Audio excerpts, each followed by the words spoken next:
Mais cedo eu mandei um vídeo do excelente William Vac, que está na CNN. Eu não assisti porque dura 6 minutos, cara. Eu preciso de uma sinopse, cara. Não seja essa pessoa que é o Rodrigo Carneiro, ele manda vídeo de 6 minutos, gente.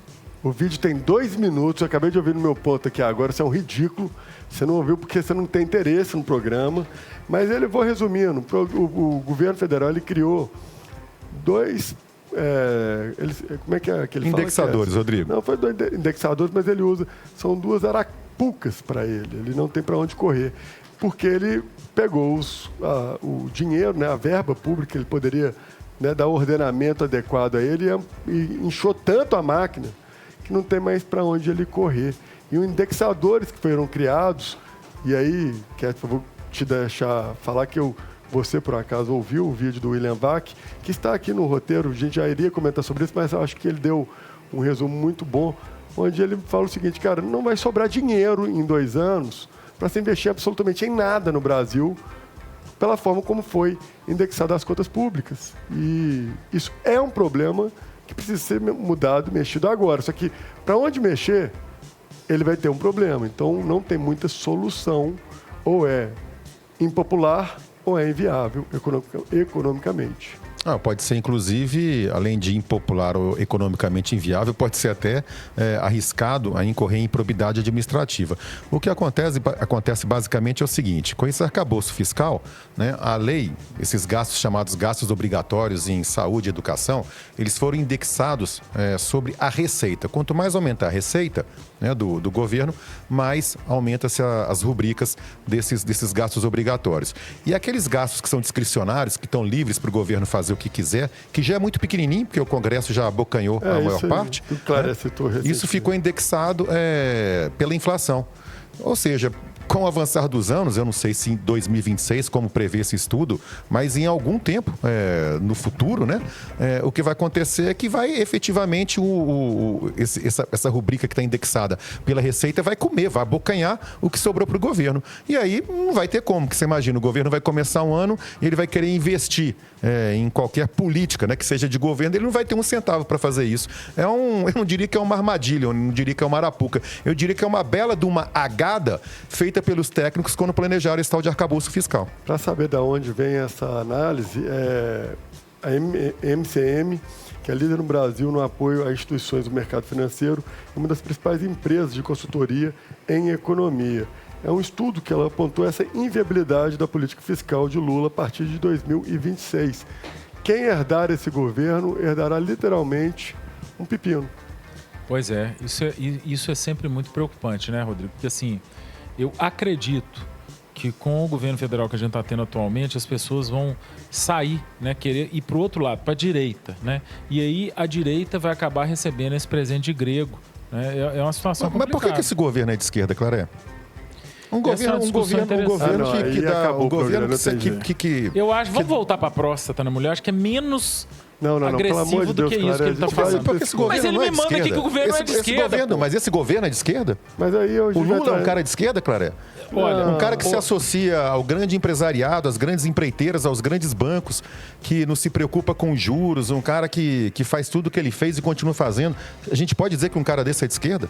Isso é discurso, Claré. Olha, ele é de esquerda, porque eu associo... Vamos mudar o nome da esquerda, vamos chamar de coletivista. Ele é um coletivista. Ele está jogando... Por que esse rombo está acontecendo? Por quê? Qual que é a razão do rombo? Vai, continua. Ele tem um governo assistencialista. Um governo assistencialista, mas não para quem precisa, para quem está vulnerável. Não é por isso não, Clara. Desculpa. Ele encheu a máquina pública colocando inúmeros ministérios, colocou uma série de custos nas empresas estatais, não só na questão assistencialista. Porque o Brasil ele é um país que precisa de assistencialismo. O culpado nunca vai ser... Pontualmente, para aqueles vulneráveis. Perfeito. Mas... Não é para todo mundo. Um país em que você tem aquela tabela famosa em que tem vários estados, tem mais gente com Bolsa Família do que com empregado. 56 milhões de pessoas Bolsa Família. Você é a favor da desoneração da folha ou da reoneração, Claré? Olha, eu sou a favor da redução de impostos. Cara, a gente tá muito Mas é porque eu tô falando, é que aí nesse sentido... porque a desoneração da folha, na verdade, você está beneficiando alguns setores. Então, né? nesse momento, ele passa a ser assistencialista para os grandes empregadores de mão de obra. Então, mas beneficia o empregado também, Por quê? Diretamente, porque você consegue primeiro gerar mais emprego. Aí que tá, Rodrigo, não tem nenhum número, nesses anos todos, desde que a Dilma colocou essa lei, nenhum número, nenhum estudo mostra que manteve-se os empregos ou criou-se novos empregos. Esse é o ponto.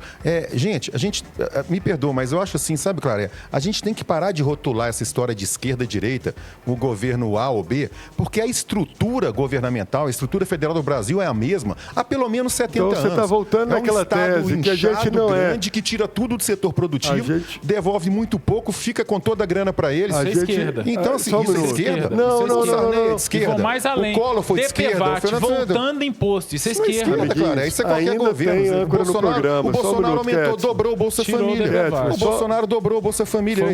Para mim foi um grande erro dele. Mas então, por isso que eu te falo, não tem nada a ver com esquerda e direita. Pontuar uma coisa, porque também fica nesse negócio de Bolsonaro fez isso e Lula fez aquilo, é chato pra caramba.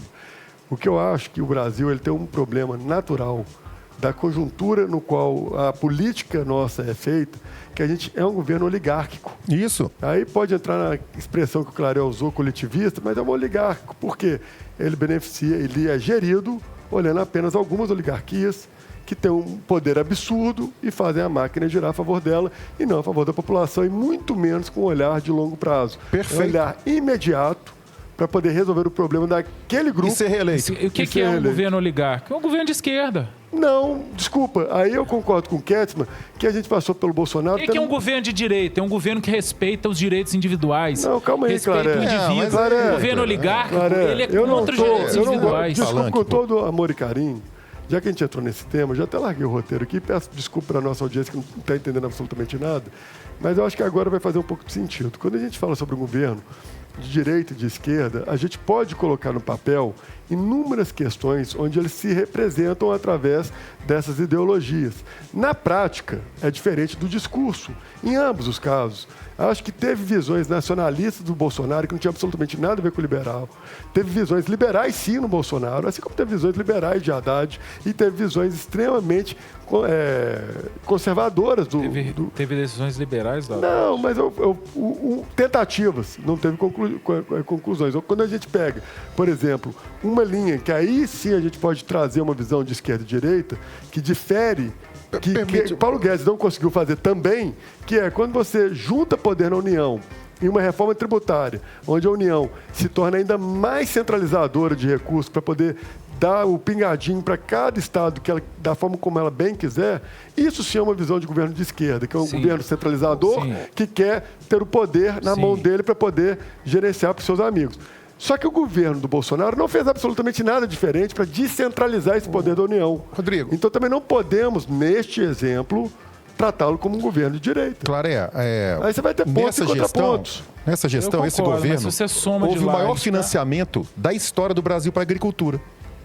Neste governo? Neste governo. O maior financiamento para a história da agricultura se deu nesse governo. Mas isso a gente não pode também, Ketzmann.